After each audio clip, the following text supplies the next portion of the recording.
Você já parou para pensar que o homem considerado segundo o coração de Deus passou boa parte da vida fugindo para não morrer? Davi foi ungido rei quando ainda era jovem, mas em vez de assumir o trono logo em seguida, foi lançado num longo período de rejeição, perseguição e cavernas. Ele tinha promessas, mas o que via eram vales. E foi exatamente ali, no meio do medo, da dor e da incerteza, que nasceram alguns dos salmos mais poderosos da Bíblia. Sim, é possível orar de dentro do vale e ser transformado por ele. Se você está atravessando um momento difícil e sente que sua fé está se desgastando, esse conteúdo é para você. Hoje vamos caminhar juntos por esse salmo tão conhecido, mas tão mal compreendido, o Salmo 23. Aqui você não vai encontrar frases prontas ou promessas vazias, mas sim uma jornada honesta, real e cheia de fé. Então, já se inscreve no canal, ativa as notificações e vem descobrir como a oração feita no vale pode te aproximar de Deus como nunca antes. Na época em que Davi escreveu esse salmo, ele não estava num trono, cercado de conforto ou reconhecimento. Ao contrário, vivia um dos períodos mais angustiantes de sua vida, perseguido por Saul, caçado como criminoso, escondido em cavernas, com um futuro totalmente incerto. Era um homem com promessas de realeza, mas dormindo no chão frio do deserto. Isso muda a leitura do verso.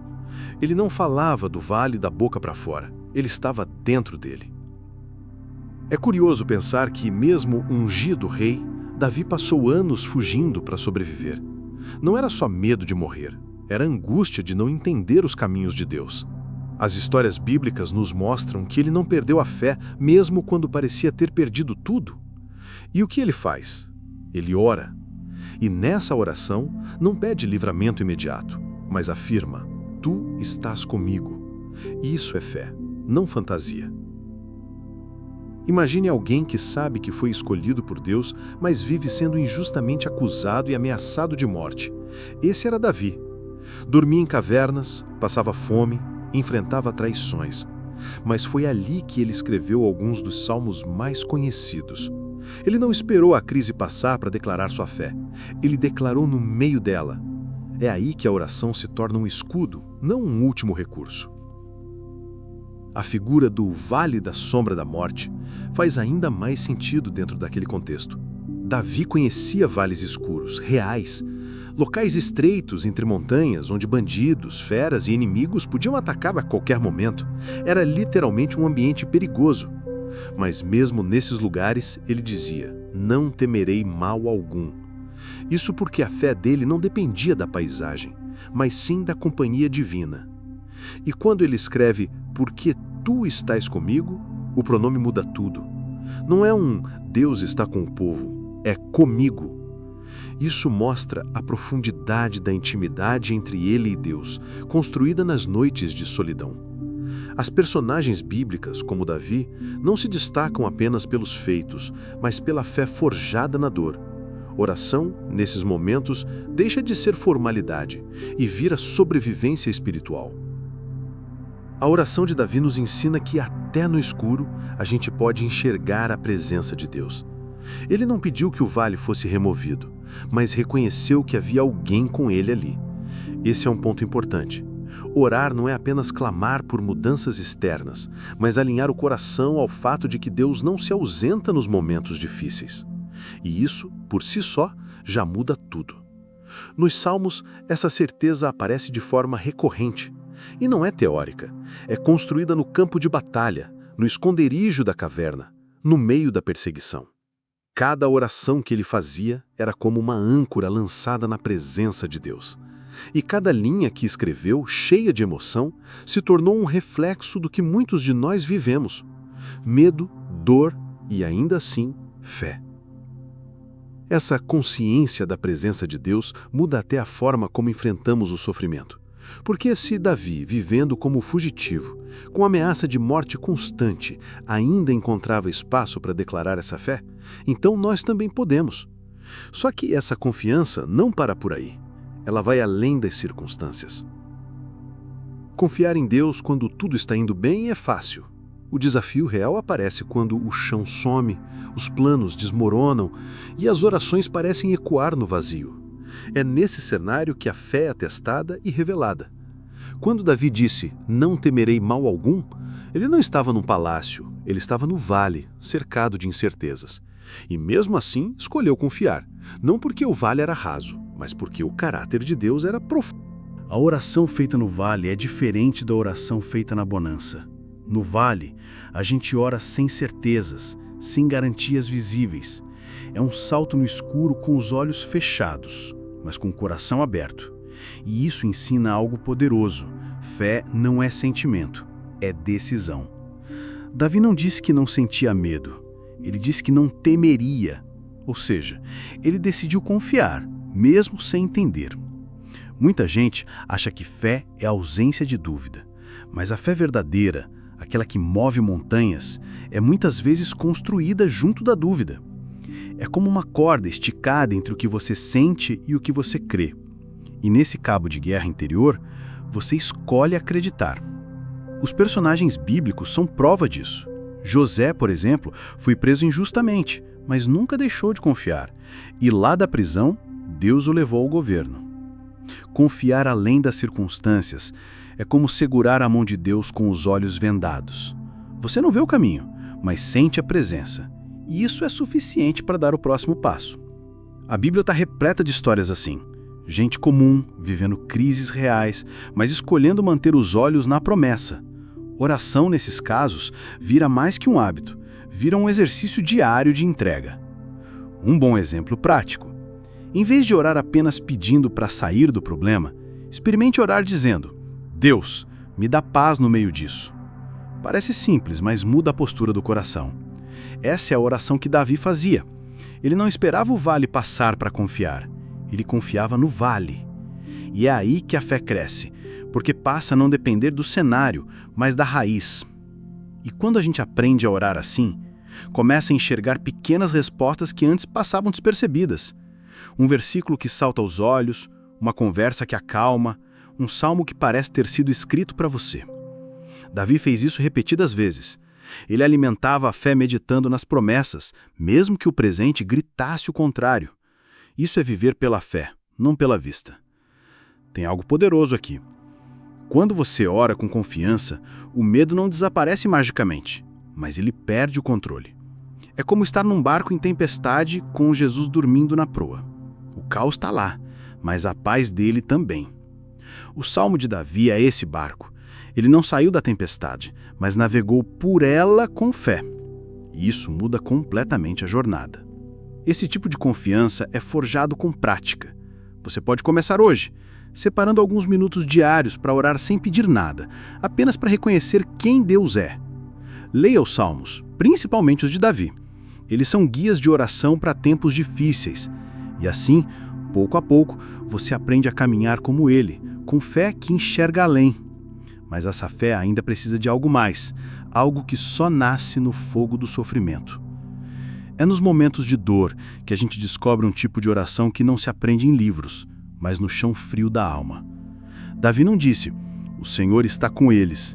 Ele disse, "Tu estás comigo." Isso diz muito. Deus não é só uma ideia coletiva, ele é pessoal. E a intimidade com ele muitas vezes não nasce na festa, nasce na ferida. Quando tudo está bem, a tendência é orar rápido, sem profundidade, como quem cumpre um ritual. Mas no sofrimento, as palavras vêm de outro lugar. Vêm com lágrimas, com silêncios, com suspiros que o Espírito Santo traduz. As personagens bíblicas sabiam disso. Jó, por exemplo, conhecia Deus de ouvir falar, mas foi na dor que ele disse, "Agora meus olhos te veem." Olha a profundidade disso. É curioso como o sofrimento nos tira as máscaras. A oração vira desabafo. Você fala como é, sem rodeios, sem performance. É nesse ambiente que a intimidade floresce. Davi, quando estava escondido na caverna, escreveu salmos que até hoje ressoam. E não era só poesia. Era a dor transformada em fé. Uma fé sincera, sem maquiagem. Às vezes, a gente pensa que intimidade com Deus vem só com estudos, leituras ou doutrinas. Mas os salmos mostram que ela se constrói também com gritos, com noites sem dormir, com perguntas sem respostas. com orações que começam com Deus, até quando? E terminam com contudo confiarei em ti. Essa transição é a prova de que a alma foi tocada. É por isso que quem já sofreu e buscou a Deus nesse processo ora diferente, ora com um coração aberto, com menos fórmulas e mais presença. Não é sobre frases bonitas, é sobre verdade. É como se o sofrimento abrisse uma brecha por onde a fé passa com mais força, e a Bíblia não esconde isso. Personagens bíblicas reais, com sentimentos reais, buscando um Deus real. Uma aplicação prática disso? Nos momentos de dor, experimente escrever suas orações como se fossem cartas. Não pense em teologia, apenas escreva. Foi exatamente isso que Davi fez com os Salmos. E o resultado? Até hoje pessoas encontram consolo nas palavras que ele derramou em meio às lágrimas. A sua oração também pode ter esse poder. Esse tipo de intimidade muda a forma como você ora, mas também muda a forma como você vive. Você começa a perceber Deus nos detalhes, no silêncio que acalma, no versículo que aparece do nada, naquela música que toca justo no momento em que você pensava em desistir. A fé, nesse ponto, não é mais abstrata, ela vira companhia. E é justamente nesse espaço íntimo com Deus que surge algo ainda mais poderoso, a percepção de que Ele não está apenas ali para socorrer, mas para conduzir. Porque às vezes o livramento não vem como a gente espera, mas a direção, essa nunca falha.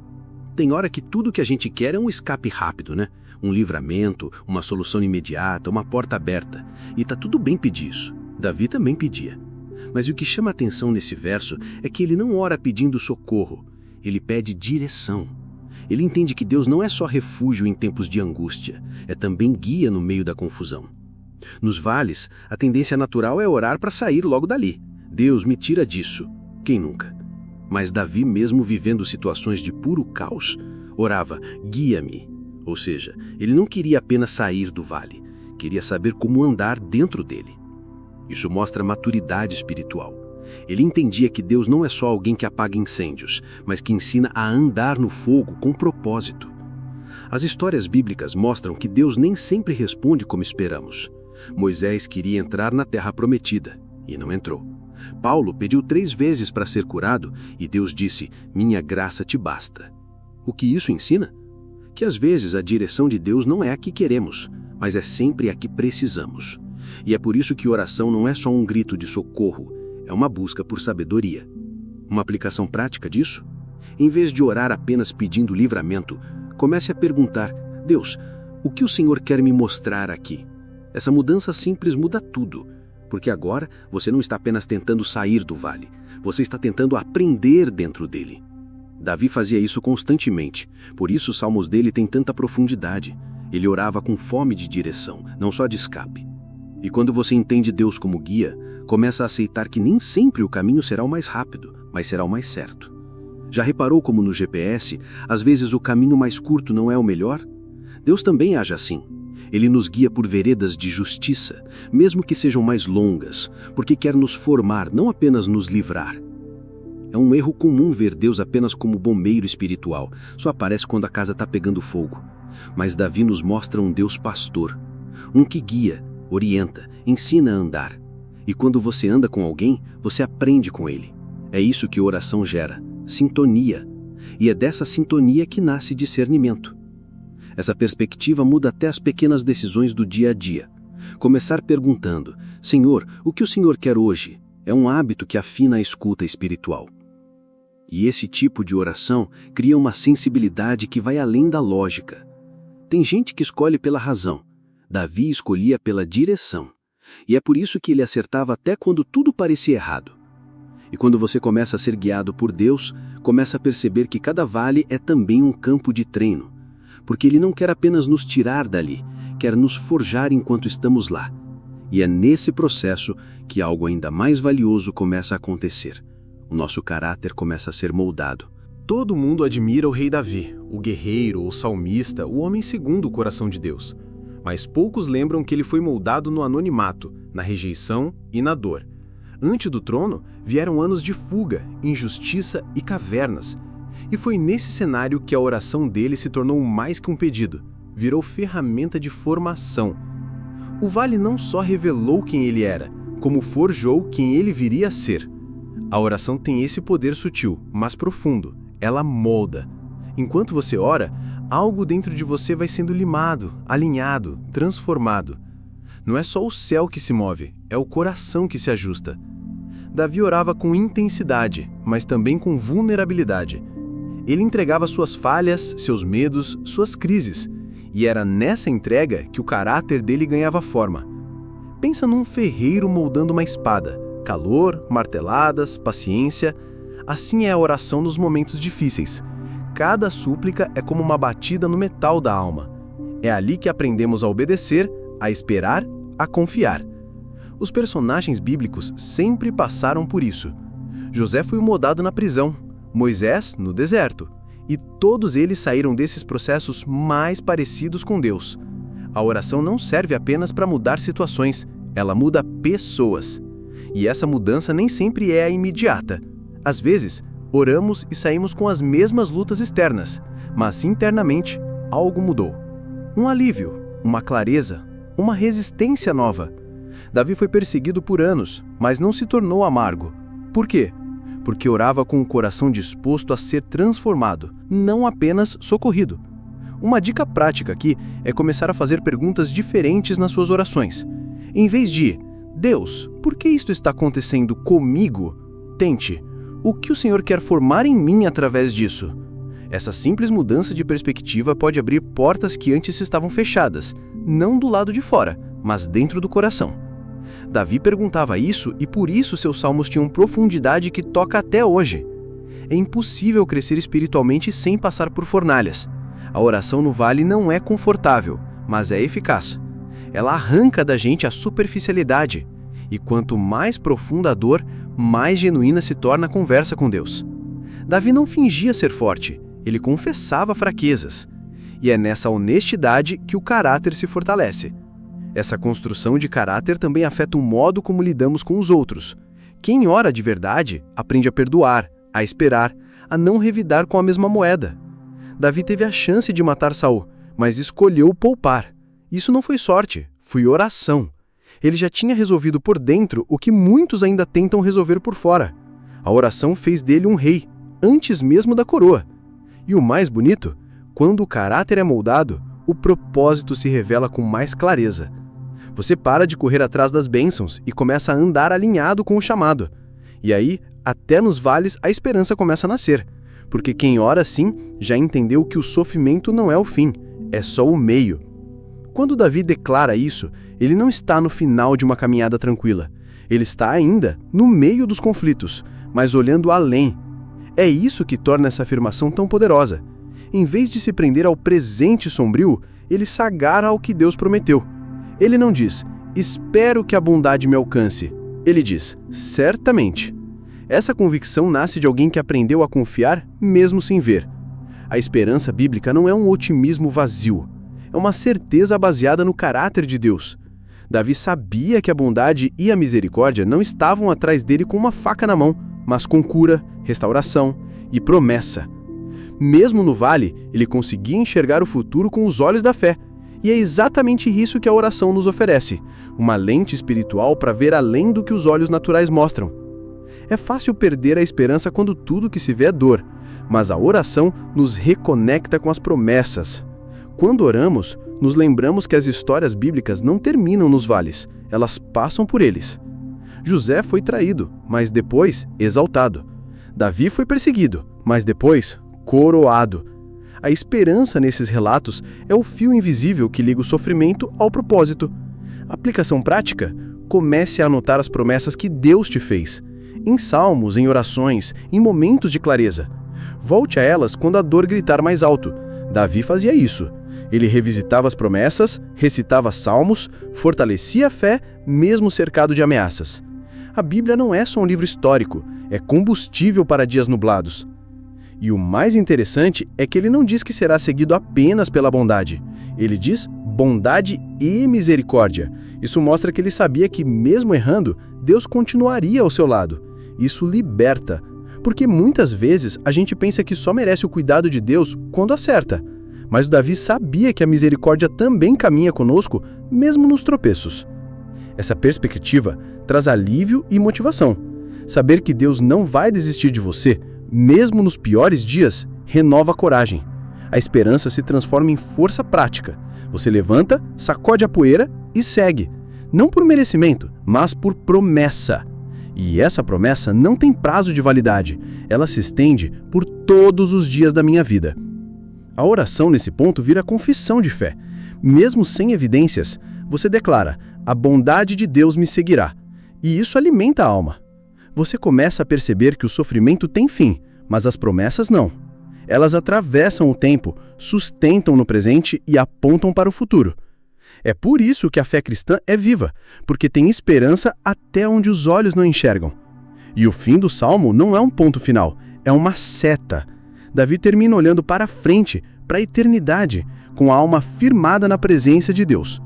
E quando se aprende a orar assim, o vale vira passagem, não prisão. Mas é aí que surge uma pergunta. E se tudo isso fosse um convite para viver uma fé mais ousada? Agora me diz, o que você vai fazer com tudo que acabou de aprender?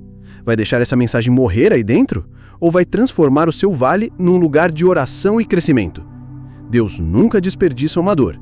Se Ele permitiu que você entrasse nesse processo, é porque quer revelar algo profundo sobre Ele e sobre você. Então, que tal parar de apenas pedir livramento e começar a buscar direção? Que tal transformar o sofrimento em intimidade, a oração em forja e a fé em prática diária? A pergunta que fica é: você está disposto a confiar mesmo quando não entende? Se isso falou com você, deixa o like, comenta aqui embaixo o que mais te tocou. E claro, se inscreva no canal e ative as notificações, porque a jornada não termina aqui, ela só está começando.